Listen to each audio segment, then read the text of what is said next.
Assalamualaikum Pak Ustaz. Waalaikumsalam warahmatullahi wabarakatuh. Amin ya rabbal alamin. Dan tentunya saya juga sudah ditemani oleh Bang Jainuddin dan Mas Eko kali ini. Nah, sahabat beriman dimanapun berada, sebagai seorang muslim yang taat kepada Allah, kita juga ingin ya apa yang kita lakukan itu mendapatkan pahala kemudian kelak di akhirat. Saya memberikan contoh ini Pak Ustadz, seperti di dalam keluarga misalnya ya, ada seorang suami yang dia takut ribut misalnya sama istrinya, daripada ribut kemudian dia banyak mengalah sama istrinya, dia disuruh bekerja melakukan sesuatu misalnya, dia pikir daripada ribut, oke deh tak kerjain, kan ini juga baik buat rumah gitu, buat rumah tangga. Kemudian ada anaknya lagi di depan istrinya meminta bantuan kepada si suami ini, Pak tolong dong beliin aku roti gitu. Terus istrinya dengar juga nambahin gitu, sekalian deh beliin ini. Si suami, daripada ribut, ini juga baik untuk keluarga, oke lah dikerjain.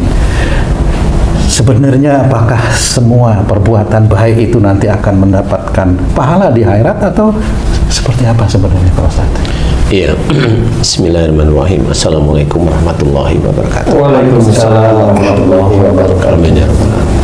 Jadi memang perbuatan baik itu juga dilakukan oleh orang-orang non-muslim. Oke, iya. Jadi jangan berpikir baik itu hanya orang Islam saja. Anda orang non-muslim juga banyak yang baik. Okay. Ya, cuma mereka nggak beriman kepada Allah Ta'ala. Baiknya untuk apa? Loh, banyak kok yang non-muslim itu baik untuk keluarganya, iya. baik untuk orang tuanya, iya. baik untuk anaknya, baik untuk masyarakat, baik untuk negara, banyak. Benar.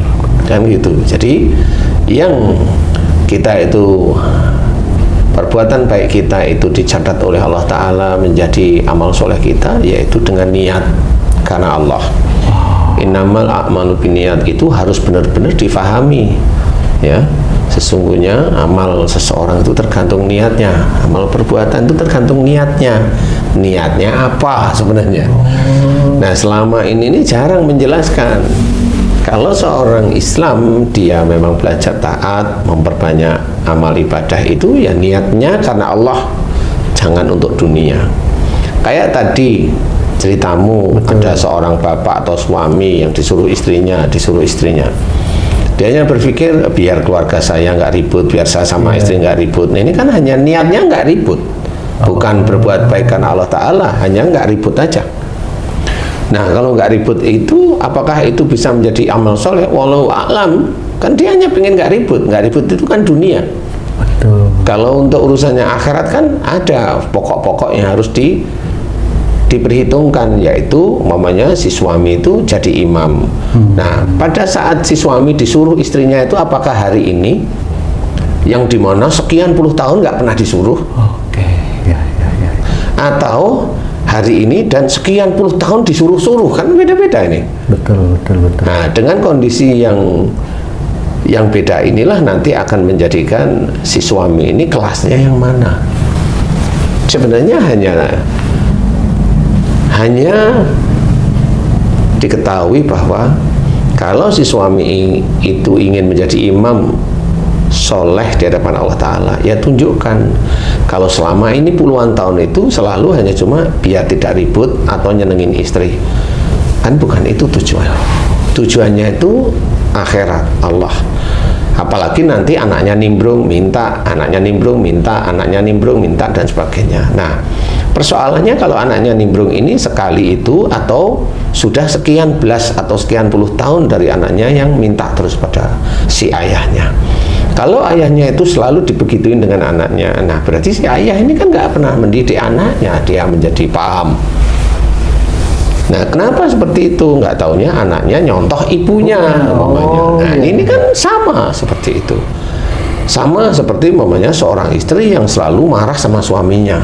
Suaminya ngomong dengan saya, Ustadz, saya kok selalu dimarah sama istriku. Kenapa? Berapa tahun belakangan ini selalu jengkel, diem, marah, diem.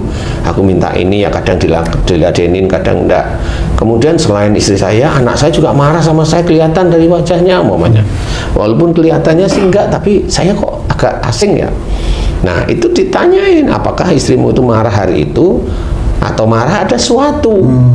Kalau memang ada marah sesuatu hal yang menjadikan istrimu jengkel sampai ubun-ubun, ya berarti salah kamu tanyanya, kan gitu.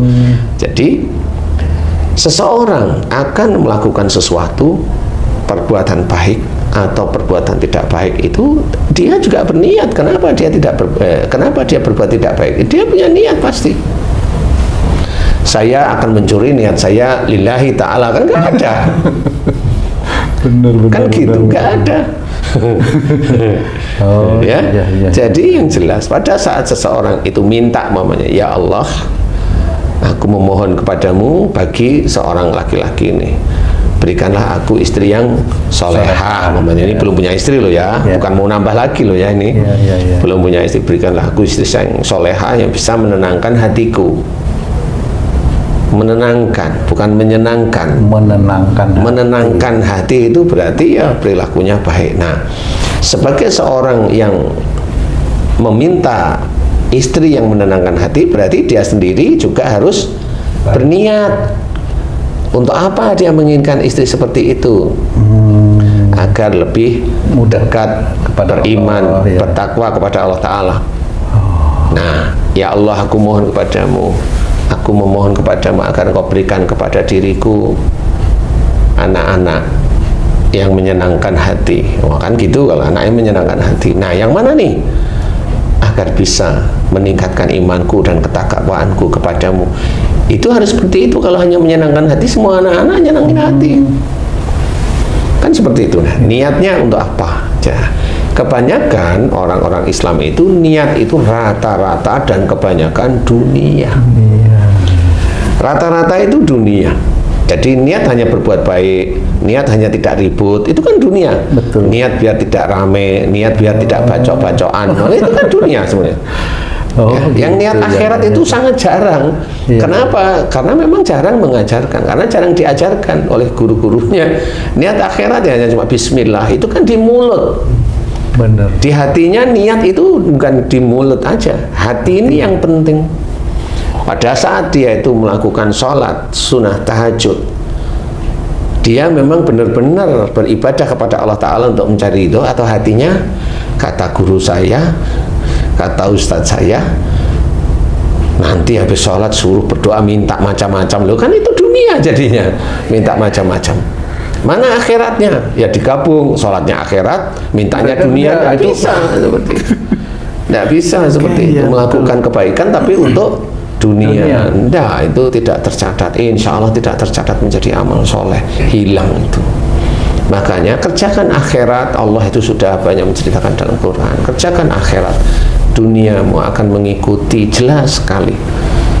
Orang itu suruh mengerjakan akhirat. Apa? Niat mau berangkat kerja aja, bismillah, itu memang karena Allah Ta'ala di sini. Bekerja, melakukan aktivitas ya karena Allah Ta'ala. Jangan dicampur, niatnya sudah karena Allah Ta'ala, pekerjaannya nyuri, lah sama aja di situ. Jadi niat campur aduk istilahnya. Akhirnya apa? Pekerjaan dia bukan pekerjaan karena Allah, ya pekerjaan karena nyuri aja. Rata-rata kebanyakan saudara-saudara kita itu melakukan kebaikan itu hanya baik aja di dunia. Hanya baik aja di dunia. Coba ahli-ahli, coba kalau di pejabat itu, mana Allahnya? Jarang. Oh, ini kan demi negara, ini demi rakyat, ini demi mana, demi Allahnya nggak ada. Oke, betul. Iya, makanya kita harus benar-benar paham. Kalau memang betul-betul kita niatkan hidup kita karena Allah Ta'ala, seperti ditulis dalam Quran, inna sholati wa nusuki wa mahyaya wa mamati lillahi rabbil alamin. Ya buktikan kepada Allah Ta'ala, ya, bahwa sesungguhnya sholatku untuk Allah. Berarti jangan dicampur dengan dunia. Kalau dicampur dengan dunia dan dia ngeyel, ya monggo silahkan, nggak apa-apa kok. Saya hanya memberitahu bahwa kalau kamu seorang Islam ya harus hati-hati. Ibadahku hanya untuk Allah. Baca Quran untuk macam-macam nih. Ada sana tuh ada anaknya nggak pulang-pulang, udah 2 tahun bacain ini biar pulang, seperti itu. Lah kan nggak ada memang. Seperti itu dibacain biar nanti ini dibacain. Akhirnya kan baca Quran ya bukan karena Allah Ta'ala, hanya untuk ya untuk dunia aja, akhirnya menjadi bacaan yang memang itu nggak ada tuntunan.